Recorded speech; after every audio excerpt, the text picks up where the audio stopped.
오늘은 시편 76편입니다. 시편 76편은 아삽의 시로 계속해서 이어지고 있습니다. 인도자를 따라 현악에 맞춘 노래라는 제목을 가지고 있는데, 독특하게 이 76편은 이 히브리 성경 말고 70인역으로 되어 있는 그리스어 성경 70인역이라고 하는 성경에는 또 다른 제목이 붙어 있습니다. 아시리아인에 대하여라는 제목을 가지고 있습니다. 우리가 오늘 읽은 여러 성경 말씀 본문 중에 이사야서 37장과 열왕기 하 19장이 바로 이 76편의 배경이 되는 것으로 보고 있다는 것입니다.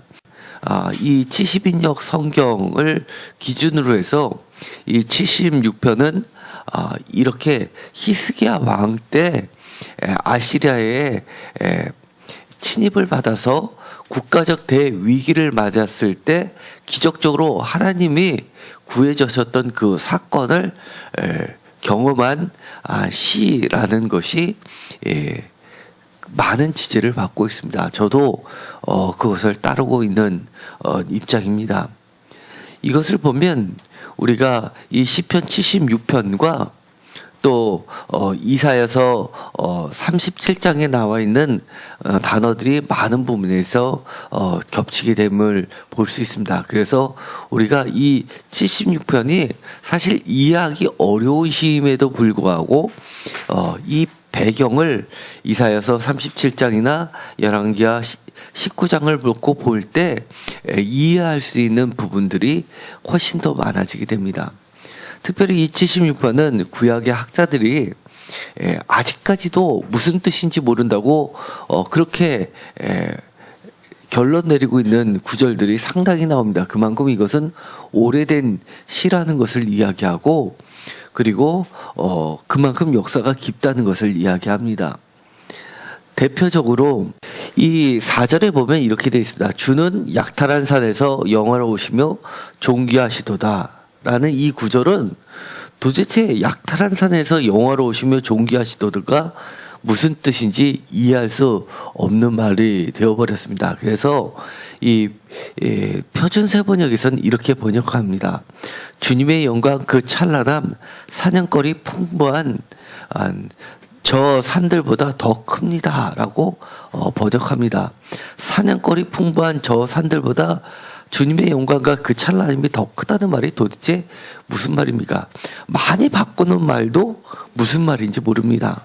히브리 성경 글자 그대로 번역했을 때 약탈한 산에서 영화로우시며 존귀하시도다 라는 이 말은 제 무슨 뜻인가를 이해하기는 어렵지만, 우리가 이 이사야서나 열왕기하를 보면 전리품의 가득한, 그것은 전리품을 취해가지고 돌아와서 그들의 거처가 되는 이 진지로 돌아왔을 때 그 곳이 바로 시온산이고, 시온산은 예루살렘 성전이 있고 또 예루살렘 궁전이 있었던 곳이기 때문에 약탈한 산이라는 것은 승리하여 약탈물들을 다 취해서 돌아온 그런 기지를 이야기하면 조금은 이해가 쉬울 수 있습니다.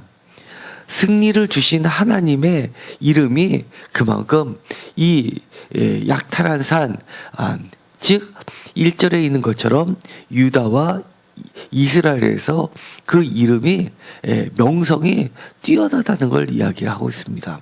10절에 있는 것처럼 진실로 사람의 노여움은 주를 찬송하게 될 것이요 그 남은 노여움은 주께서 금하시리이다. 사실 이 말도 무슨 말인지 모르는 말이 되어버렸습니다. 아마 이 시를 쓸 당시에는 이 말이 누구나 알기 쉬운 말이었을 것으로 보이게 됩니다. 그런데 10절을 표준세 번역은 이렇게 번역합니다. 진실로 사람의 분노는 주님의 영광을 더할 뿐이요 그 분노에서 살아남은 자들은 주님께서 허리띠처럼 묶어버릴 것입니다. 이것도 많이 이해를 돕도록 그렇게 번역을 해놨는데, 이 말 또한 무슨 말인지 모르는 말입니다. 한마디로 지금 현대인의 언어로는 잘 앞뒤말이 이해가 안 가는 말이 되었다는 이야기입니다. 그러나 많은 학자들이 이것을 여러 각도에서 해석을 합니다.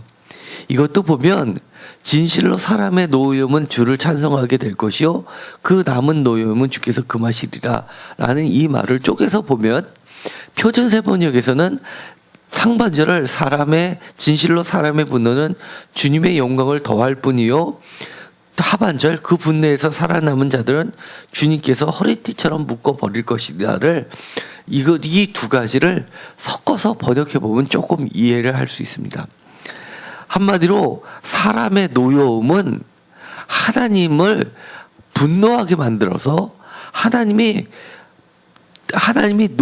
그것을 심판을 가하면 사람들은 철저히 패하게 되고 그 패함을 보게 된 많은 사람들이 오히려 하나님을 찬송하고 높여드리게 되고 그 분노에서 살아남은 자들은 주님께서 허리띠처럼 묶는 장식품이 되어서 주님께서 그들의 분노를 하나님을 대적하는 그 분노를 금하시면 그들은 잠잠하고 철저히 패할 수밖에 없다는 것을 나타내서 아까 말한 두 구절 이 약탈한 산에서 주는 약탈한 산으로 영원하시며 존귀하시도다 라는 구절과 또 이 뒷부분에 나와 있는 진실로 사람의 노여움은 주를 찬송하게 될 것이며 그 남은 노여움은 주께서 금하시리라는 그 두 구절 모두가 철저히 하나님의 승리를 나타내는 말로 그리고 하나님을 대적했던 상대방들은 철저히 패배했다는 것을 나타나는 말로 모두 공통적으로 뜻을 이루고 있다는 것을 알게 됩니다. 이 19절을 이 76편의 이 식구 하나하나를 이해하려면 먼저 이사야서 37편을 다시 한번 보도록 하겠습니다. 갈대아 지방의 패권을 장악했던 아수르 왕이 히스기야 그러니까 주전 701년도에 남유다를 치러 왔습니다. 그래서 이 사네립이 그 인근 이 팔레스타인에 있는 애굽과 이 갈대아 사이에 있는 그 모든 나라들을 다 휩쓸고 지나가면서 그러면서 마지막으로 이 유다를 포위하게 되고 이 포위하면서 항복을 받아내기 위해서 신하들을 통해서 하나님을 모욕하는 사건이 벌어지게 됩니다. 그러면서 많은 나라들이 자기 나라의 국신, 그 나라의 왕으로 섬겼던 여러 신들이 결국 자기네들이 섬기는 신 앞에서 다 굴복했다라고 하면서 너희들도 굴복할 수밖에 없다라는 것을 이야기합니다. 그러자 이 히스기야 왕이 그 이야기를 전해 듣고 37장 1절에 보면 자기 옷을 찢고 굵은 베옷을 입고 여호와의 전으로 가게 됩니다. 그리고 여호와의 전에 갔다는 것은 하나님 앞으로 나아갔다는 이야기입니다. 다른 말로 하면 예배하는 장소도 되지만 하나님의 심판장, 재판서로 갔다는 이야기입니다. 재판서로 갔다는 이야기는 우리가 땅에서 하나님의 성전으로 들어갔지만 하늘에 올라갔다는 이야기가 됩니다. 이사야서는 철저하게 하나님의 부르심을 받을 때 성전에서 하나님의 하늘 천상 회의를 경험하게 됩니다. 이 성소라는 것은 하늘과 땅을 이어주는 사닥다리 역할도 하고 하늘의 창의 역할도 하고 하나님이 거주하시는 곳도 되고 이렇게 하늘의 문도 됩니다. 하나님께 철저히 낮아진 모습으로 굵은 베옷을 입고 하나님께 이야기를 합니다. 그러면서 신하들을 이사야 선지자에게 보내게 됩니다. 함께 기도하고 하나님께 도움을 간절히 구하는 그런 모습을 보게 됩니다. 그러자 이 이사야 선지자가 하나님의 말씀을 여호와의 말씀을 히스기야에게 보내게 됩니다. 14절에 보면 히스기야가 그 사자들의 손에서 글을 받아보고 여호와의 전에 올라가서 그 글을 여호와 앞에 펴놓고 여호와께 기도하고 했던 그 모든 것들이 하나님께 상달이 되었고 그 회신의 편지를 이사야 선지자를 통해서 말씀으로 전해 듣게 됩니다. 이사야가 사람을 보내서 히스기야에게 전한 하나님의 말씀이 21절부터 나오게 되는데 정말 우리가 평생 잊으면 안 되는 말씀들이 나옵니다. 내가 아수르의 사내립 왕의 일로 내게 기도하였다라고 그 기도 소리를 들었다. 그 기도하던 낮은 자세의 모습, 베옷을 입고 회개하고 하나님께 아뢰는 그 낮은 자의 모습을 보았다라고 하면서 이렇게 이야기합니다. 23절을 다 같이 읽겠습니다. 내가 회방하며 능욕한 것은 누구에게냐? 내가 소리를 높이며 눈을 들어 향한 것은 누구에게냐? 곧 이스라엘의 거룩하신 이에게니라. 아멘. 많은 사람들이 사람에게 떠든다고 이야기를 합니다. 그런데 하나님은 이렇게 이야기하는 겁니다. 누구에게냐? 다시 한번 이야기합니다. 누구에게 그렇게 짓걸어댔냐? 그것은 히스기야한테 한 얘기가 아니라 나 이스라엘의 거룩한 이에게 하신 한 말이다. 히스기야나 이스라엘을 능욕한 말이 아니라 하나님을 능욕한 말이라고 이야기합니다. 우리가 그래서 말을 굉장히 조심스럽게 해야 됩니다. 우리가 돌이켜보면 나도 모르는 사이에 했던 말들이 있는데 정말 하나님 앞에 씻을 수 없는, 정말 하늘나라 가기 전에 반드시 해결해야 되는 하나님을 경멸하고 능멸한 말들이 얼마나 많은지 모릅니다. 28절도 다 같이 읽겠습니다. 내 거처와 내 출입과 내가 나를 거슬려 분노함을 내가 아노라. 29절 내가 나를 거슬러 분노함과 내 오만함이 내게 들렸으므로 라고 이러고 이야기합니다. 여기서 분노함을 두 번이나 이야기합니다. 답변을 주시는데 30편에 징조를 보여주시는데 올해에는 스스로 난 것을 먹을 것이요, 둘째에는 또 거기에 난 것을 먹을 것이요, 셋째에는 3년째에는 심고 거두며 포도나무를 심고 그 열매를 먹을 것이다. 이 말은 무엇입니까? 3년을 거둬야지만 딸 수 있는 포도나무, 그 열매를 먹는다는 얘기는 최소한 3년 동안 전쟁이 한 차례도 발생하지 않는 완전한 평화를 주시겠다라는 겁니다. 누가 적군이 코앞에 있는데 농사 짓고 있는 사람이 어디 있습니까? 그만큼 농사를 지을 정도로 사람의 마음이 편안하다는 것은 그만큼 이 주변에 위험 요소가 완전히 사라졌다는 걸 이야기합니다. 구약 전체에서 정말 손에 꼽힐 만한 정도로 유명한 말씀을 하십니다. 32절입니다. 이는 남은 자가 예루살렘에 나오며 피하는 자가 시온산에서 나올 것입니다. 다 같이 읽겠습니다. 만군의 여호와의 열심히 이를 이루시리라. 아멘. 얼마나 멋집니까? 하나님께서 이곳에 참여하시고 예배드리시는 여러분의 삶을 일일이 구체적으로 여러분의 노력으로 여러분의 삶을 꾸미시는 것이 아니라 하나님의 여호와의 열심히 여러분들의 삶을 이루시기를 간절히 저는 소망합니다.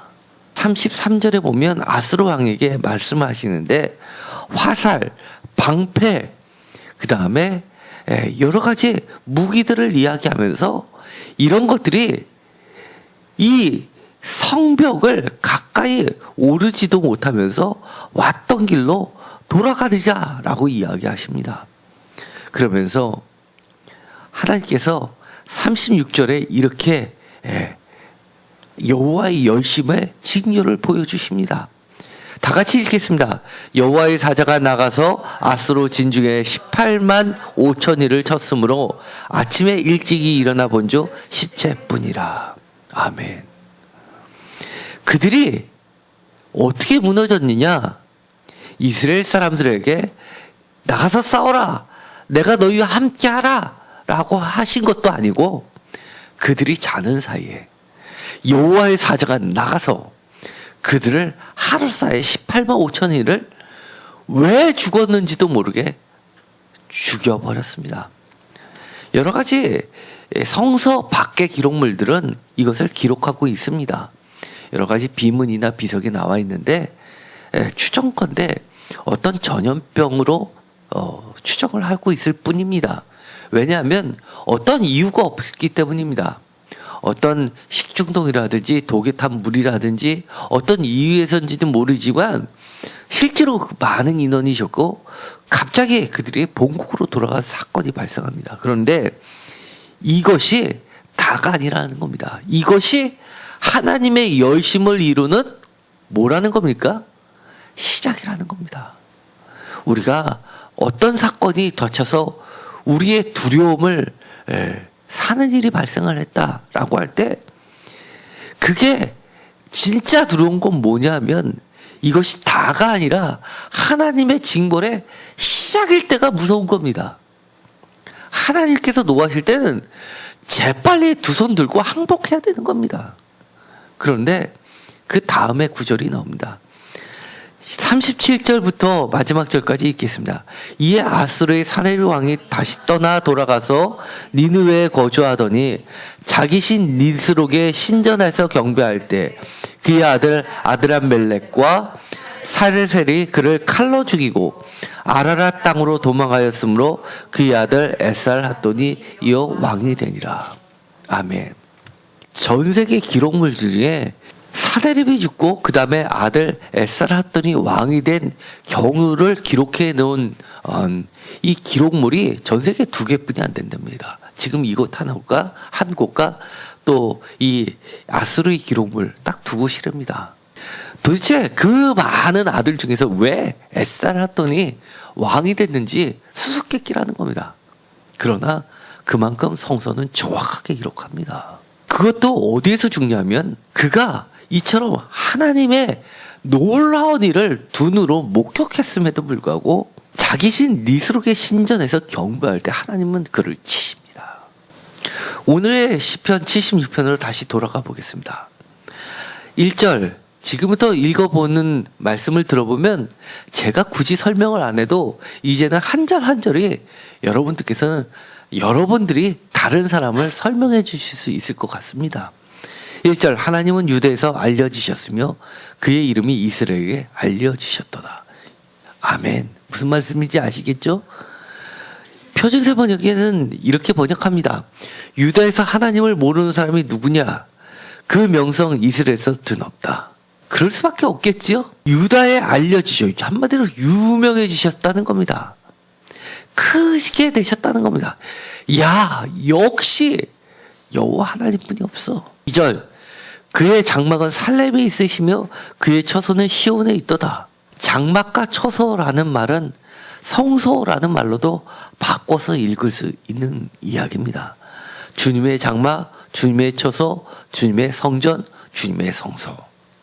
그것은 세계의 중심이며 가장 안전한 곳이며 산성이며 보호처입니다.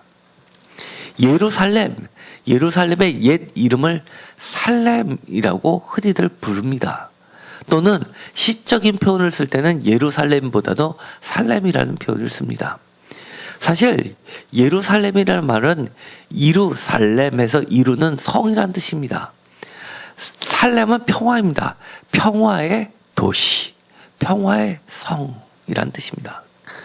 왜냐하면 그것은 하나님이 계시는 곳이기 때문에 전쟁이 멈추는 곳이라는 겁니다. 3절에 보면 거기에는 그가 화살과 방패와 칼과 전쟁을 없이 하셨도다. 셀라. 아멘. 예루살렘 근처까지 아수르 사네립 왕이 정말 질풍노도의 속도로 그렇게 많은 국가들을 무너뜨리며 왔는데도 불구하고 화살과 방패와 칼과 전쟁을 하나님이 없이 하셨습니다. 여기서 화살과 방패와 칼과 전쟁이라는 단어도 모두 다 이사야서나 열왕기 하에 있는 내용입니다. 4절 주는 약탈한 산에서 영화로우시며 존귀하시도다. 18만 5천 명이 거주하려면 얼마나 많은 양식과 말들과 그리고 여러 가지 귀금속들이 많이 있었겠습니까? 얼마나 많은 전리품들이 있었겠습니까? 그 모든 것을 갖고 와서 정말 산더미처럼 쌓아놓고 약탈한 산에서 영화로우시며 존귀하시도다.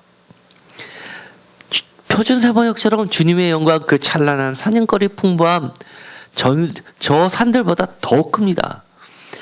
저 풍부한 전리품들은 한 마리로 쌓아놓으면 저 산처럼 높을 정도로 그렇다는 이야기입니다. 5절, 마음이 강한 자도 가진 것을 빼앗기고 잠에 빠질 것이며 장사들도 모두 그들에게 도움을 줄 손을 만날 수 없도다. 표준세번역은 이렇게 번역합니다. 마음이 담대한 자들도 그들이 가졌던 것 다 빼앗기고 영원한 잠을 자고 있습니다. 용감한 군인들도 무덤에서 아무 힘도 못 씁니다. 잠, 성서에선 우리가 자는 잠도 되지만 영원한 잠, 죽음도 이야기합니다. 우리가 이사야서 37장을 봤을 때 이스라엘 사람들은 잠을 잘 때 그들은 여호와의 사자가 영원한 잠을 자게 만들었습니다. 죽게 했습니다. 아무리 강했던 그 용사들도 손을 쓸 수가 없었습니다. 야곱의 하나님이여 주께서 꾸짖으심에 병과 말이 다 깊이 잠들었나이다. 그들을 죽음으로 이끌었던 방법, 하나님이 선택하셨던 방법 단 하나입니다. 하나님이 노하셨다는 겁니다. 하나님이 말씀하셨다는 겁니다. 하나님이 칼을 드신 것이 아니라 말씀만 하시고 하나님이 분을 내시기만 하면 이 하나님을 대적하는 무리들의 분노는 그야말로 진노의 대상일 뿐이라는 겁니다. 더 나아가서 이 뒤에 절에서는 이렇게 이야기합니다. 오히려 주를 찬송하게 만드는 노래의 소재일 뿐이라고 이야기합니다. 여러분들은 여러분들을 만나는 여러 가지 대적하는 세력들을 보면 두려워 떨지 마십시오. 하나님께 기도하십시오. 히스기야처럼 베옷을 입고 하나님께 나와서 하나님을 경멸했던 그들의 말을 하나님께 이르십시오. 고자질하십시오. 기도하십시오. 그러면 그 악한 세력들을 어떻게 만들어 주신다는 겁니까? 여러분들이 하나님을 찬양하게 만드는 소재거리로, 간증거리로 그렇게 이끌어 주신다고 이야기합니다. 주께서는 7절 경외 받으실 이이십니다 라고 하면서, 왜냐하면 주께서 한 번 노하실 때 누가 주의 목전에 서리이까? 다 쓰러지고 흔들리고 잠잠할 뿐입니다. 주께서 하늘에서 판결을 선포하시며 땅이 두려워 잠잠하였나이다. 이 말씀도 굳이 제가 설명을 안 해도 될 겁니다. 주님은 하늘에 계십니다. 많은 사람이 그러다 보니까 하나님은 하늘에만 계시지 땅에서 우리의 인간들의 일에 관여하지 않는다라고 이야기합니다. 하나님이 이 땅에는 계시지 않은 것처럼 행동합니다. 그러나 하나님께서 하늘에서 판결하시지만 그 판결은 땅에서 하나님의 일로서, 하나님의 행하신 일로서 뚜렷한 증거로 나타나게 되어 있습니다. 땅은 그 판결 앞에 굴복하고 잠잠해야 합니다. 아니, 잠잠할 수밖에 없습니다. 하나님은 곧 하나님이 땅의 모든 온유한 자를 구원하시려고 심판하려 일어나신 때로다. 우리는 정말 두려워할 걸 두려워해야 됩니다. 온유한 자, 이것은 원어로 이야기하면 아나빔입니다. 제가 이 온유한 자, 아나빔에 대해서는 시편을 할 때 여러 차례 말씀을 드렸습니다. 아나빔, 이것은 성서에서 다른 곳에서 가난한 자라고도 번역이 많이 됩니다. 아나빔은 마치 하시딤처럼 그렇게 유대인들에게는 굉장히 중요한 글자 그대로를 떠나서 어떤 운동을 뜻하는 하나의 슬로건처럼 사용되는 단어입니다. 아나빔의 원래 뜻은, 글자 그대로의 뜻은 가난한 자, 더 푸어입니다. 그런데 이 가난한 자의 뜻이 무엇입니까? 늘 달라고 하고, 그리고 높은 자리에 있는 게 아니라 낮은 자리에서 돈을 주는 사람한테 공선할 수밖에 없기 때문에 온순한이란 뜻도 됩니다. 온유한이라고 번역되기도 하고, 그리고 간절한 사람들을 나타냅니다. 그래서 부드러운이라는 그런 뜻도 가지고 있습니다. 그렇기 때문에 가난하기 때문에 어플렉티드에서 고통당하는 자라는 뜻으로도 많이 번역이 됩니다. 영어로는 humble, 이 단순히 지위가 비천한 자가 아니라 겸손한 자로도 번역이 됩니다. 또한 아까 부드러운 자, 온유한 자, 이 영어로 이야기하면 meek라고 번역이 되기도 하고, 그러다 보니까 이 유대인들에게서는 이 아나빔 운동이 예수 시대 때까지 이어졌습니다. 그래서 자기네 자신들을 뭐라고 이야기하냐면 우리들은 아나빔이다라고 이야기하면서 부자이지만 가난을 실천하는 사람들입니다. 그래서 유대인들이 구제 활동을 그렇게 이야기했던 겁니다. 산상수훈에서 이 팔복을 이야기하고 그 다음에 나오는 것들이 예를 들어서 기도에 대해서 나오고 구제에 대해서 나오는 겁니다.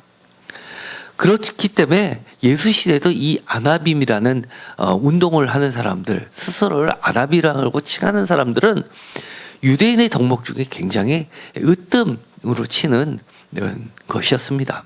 그래서 오늘 읽었던 마태복음 5장 5절에 보면 어떻게 돼 있습니까? 마태복음 5장 5절에서 주님께서 이야기하셨던 것처럼 온유한 자는 복이 있나니 그들이 땅을 기업으로 받을 것입니다. 사실 그리스어는 이 온유한 자와 또 3절에 심령이 가난한 자는 다른 단어를 쓰고 있습니다. 누가복음에서 3절을 가난한 자라고 표현되어 있는데 마태복음에 와서 심령이 가난한 자를 이야기하는 것은 이처럼 히브리어를 바꿔버리면 사실 같은 겁니다. 아나빔이 누가복음에 이야기한 것처럼 가난한 자도 되고, 이 마태복음에 있는 것처럼 심령이 가난한 자도 되고, 이 온유한 자도 되는 겁니다. 그러나 이것을 다른 각도에서 이렇게 팔복 형태로 나타내고 있습니다. 이 온유한 자가 땅을 차지한다라는 말은 그리스어로 읽으면 온유한 자하고 땅을 차지한다는 것은 잘 맞지 않는 것 같은데, 이 히브리어로 생각하면 쉽습니다. 예수님께서는 히브리적 사고가 있었기 때문에 이 가난한 자는 어떤 자입니까? 온유한 자로도 번역될 수 있는데, 이 가난한 자가 땅에 있습니까? 기업이 없는 자입니다. 그런데 이 가난한 자에게 먹고 살 수 있을 정도로 영원한 하나님께서 기업을 허락해 주신다는 것입니다. 또 그 당시에 땅을 차지하는 사람, 하나님이 여호수아 때 땅을 분배하고 각 지파마다 땅을 매매할 수 없게, 그렇게 존립할 수 있게 땅을 신년이 되면 돌려주기라고 했는데도 불구하고 그것이 지켜지지 않아서 영원한 가난한 자로 몰락한 사람들이 있고, 그 영원한 가난한 자로 몰락하게끔 했던 권력이 가진 자들이 있었습니다. 예를 들어서 흉년이 들었을 때 땅을 담보로 돈을 빌려주고 곡식을 빌려주고 고리로 취해서 그들을 다 땅을 뺏었었던 악한 자들, 그리고 나서 부에 불을 내서 땅을 많이 차지해서 농사를 짓는 것이 아니라 그 다음에 과수를 지어서 포도나무나 올리브유처럼 비싼 과수 농장으로 하는 그런 부유층들이 있습니다. 그래서 예수님께서 포도원 비유를 하신 겁니다. 그런데 그 땅을 차지하는 사람들의 특징이 뭡니까? 한마디로 권력이 있고 돈이 있고 폭력을 쓰고 법이라는 테두리로 포장해서 칼만 안 들었지 빼앗는 자들입니다. 그런데 그 땅을 차지하는 방식이 그런 방식이 아니라 하나님 앞에 늘 겸손하고 온유하고 가난하고 마음이 깨끗한 자들에게 하나님이 영원한 땅을 허락해 주신다는 것을 이야기하는 겁니다. 그렇다면 이 온유한 자를 구원하시려고 하나님께서 하늘에서 심판을 하신다 이야기는 단순히 이 히스기야 시대뿐만 아니라 이것이 이 76편이 영원한 종말을 이야기한다는 것이 됩니다. 우리가 하늘나라를 준비함에 있어서 우리가 하늘나라를 바라보며 가는 모든 성도들에게 하나님께서 마지막 때 예수님께서 내려오셔서 어떻게 판결을 하실지를 가르쳐주는 시가 바로 76편이기도 합니다. 여기서 이렇게 이야기합니다. 10절에 진실로 사람의 노여움은 주를 찬송하게 될 것이요 그 나의 노여움은 주께서 금하시리라. 더 이상 사람들의 분노, 그 분노는 어디에서 출발한 겁니까? 자신이 하나님보다 힘이 세다. 내가 하나님처럼 많은 것을 가지고 있다라고 하면서 가난한 자, 힘없는 자를 억압했다는 겁니다. 그래서 이 온유한 자를 표준세 번역에서는 억눌린 자라고 번역을 합니다. 제가 주부에서 이 구절을 여러 번역본을 비교해 보았습니다. 개역 개정에서는 온유한 자, 새 번역에서는 억눌린 자, 공동 번역에서도 억눌린 자, 그리고 현대인의 성경에서는 고통당하는 자라고 번역을 해서 아까 말씀드린 것처럼 아나빔이 가난한 자, 고통당하는 자, 겸손한 자, 비천한 자, 온유한 자, 부드러운 자, 공손한 자로 번역되는 것들을 각각 따라서 번역을 다양하게 한 것입니다. 이처럼 하나님께서는 이 사람의 노여움을 하나님께서 재판적으로 판단하시고 그 다음에 우리에게 요구하시는 것은 있습니다. 바로 11절에 너희는 여호와 너희 하나님께 서운하고 갚으라. 사방에 있는 모든 사람도 마땅히 경외할 이에게 예물을 드릴지어다. 12절 그가 고관들의 길을 꺾으시리니 그는 세상의 왕들에게 두려움이시리로다. 이 특별히 11절을 보면 이 76편이 어디에서 공식적으로 히스기야 왕 시대 이후에는 뭘로 쓰였다는 겁니까? 예배 때 쓰였다는 겁니다. 하나님께 예물을 드리면서 이 찬양이 불러졌다는 것을 이야기합니다. 이것을 들으면 어떤 사람들은 이렇게 이야기합니다. 결국 헌금하라는 소리 아니냐? 우리 한번 돌아볼까요? 하나님께 예물을 드리는 사람들 돈이 있다고 다 예물 드립니까? 그렇지 않습니다. 그런데 반대로 하나님의 은혜를 철저히 경험한 사람은 하나님께 그 금액이 크든 작든 간에 예물을 드릴 수밖에 없고 드리게 됩니다. 드리지 말라고 해도 드리게 됩니다. 그 이야기는 예물을 드린다라는 것은 하나님을 내 삶 가운데 주인으로서 인정한다는 고백인 겁니다. 그래서 예물이 중요한 겁니다. 어떤 사람들은 신앙생활을 한다고 오래됐음에도 불구하고 권사가 됐음에도 불구하고 11조 안 하시는 분들 계십니다. 하나님이 무슨 돈이 없어서 그러냐고 구원시키는 것이 있지 교회에서 뭘 돈을 그렇게 밝히냐고 하나님을 사랑하는지 돈을 사랑하는지 솔직하게 하나님 앞에 잣대로 한번 대보라고 해보고 싶습니다. 사실 이 예물이라고 번역된 것은요 글자 그대로는 뭐냐면 조공입니다. 이것은 이 76부는 철저히 뭐를 배경으로 하고 있습니까? 전쟁을 배경으로 하고 있습니까? 배경을 하고 있습니다. 사내립이 그 멀리 떨어진 국가에서 그 18만 5천 명을 거느리고 왜 유다 땅을 침범합니까? 18만 5천 명을 동원해서라도 남는 장사가 있기 때문이라는 겁니다. 그 남는 장사가 뭡니까? 조공입니다. 고대 시대로 갈수록 가장 거대한 돈을 버는 방법이 대박 로또 같은 사건이 전쟁에 이기는 겁니다. 그래서 다윗이 그렇게 많은 부를 축적할 수 있었던 겁니다. 다윗이 아니었다면 사실 솔로몬 궁전은 지어지지 않았습니다. 얼마나 많은 돈이 필요했는데요. 솔로몬도 다윗 때 다 준비한 그 돈을 썼는데도 모자라서 나중에 성전을 짓고 그 재료에 대한 그리고 인건비를 뭘로 채울 수가 없어서 그 갈릴리 지역을 땅을 떼서 주게 됩니다. 그래서 예수님 시대 오면 흑암의 갈릴리여라는 말이 나오게 되는 겁니다. 자기네들이 필요할 땐 내 땅이요 필요 없을 때는 언제든지 내주는 땅. 그래서 정말 뗐다 붙였다 하면서 그 안에 있는 사람들은 하나님을 섬기고 싶은데 어느 날 갑자기 다른 신을 섬기게 되는 그 불쌍한 사람들 위해서 제가 하나님이라도 예수님, 하나님 자신이 내려가신다면 그 불쌍한 사람들한테 제일 먼저 찾아가실 것 같습니다. 그래서 갈릴리가 그만큼 중요한 겁니다.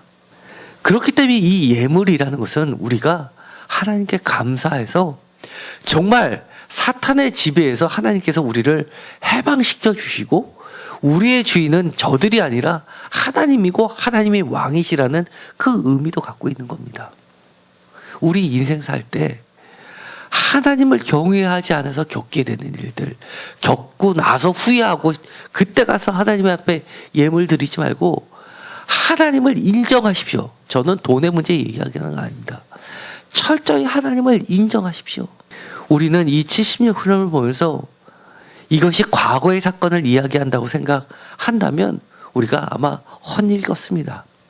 이 76편은 지금 우리에게 들려주시는 음성입니다.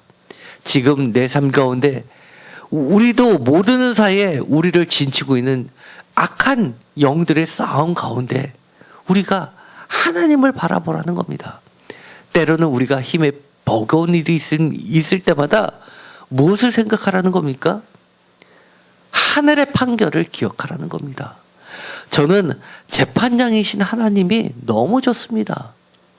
내가 힘이 없어도 하나님은 하늘에서 판결을 해주시는데 그 판결의 집행은 어디서 이루어진다는 겁니까? 오늘의 말씀처럼 땅에서 이루어지신다는 겁니다. 8절을 다 같이 읽겠습니다.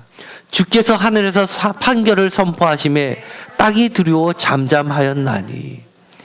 모든 것이 잠잠했으면 좋겠습니다. 더 이상 우리 앞에 떠드는 그 악한 세력들의 떠드는 소리들이 더 이상 내 귀에 안 들렸으면 좋겠습니다. 잠잠하게 됐으면 좋겠습니다. 영원한 평화가 있었으면 좋겠습니다.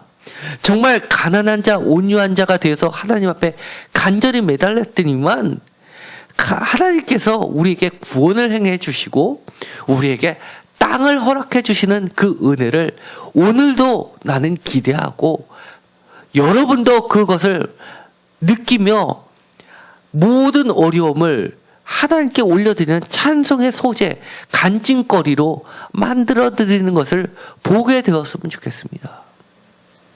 우리 삶 가운데서 얼마나 그런 일이 많이 있겠습니까?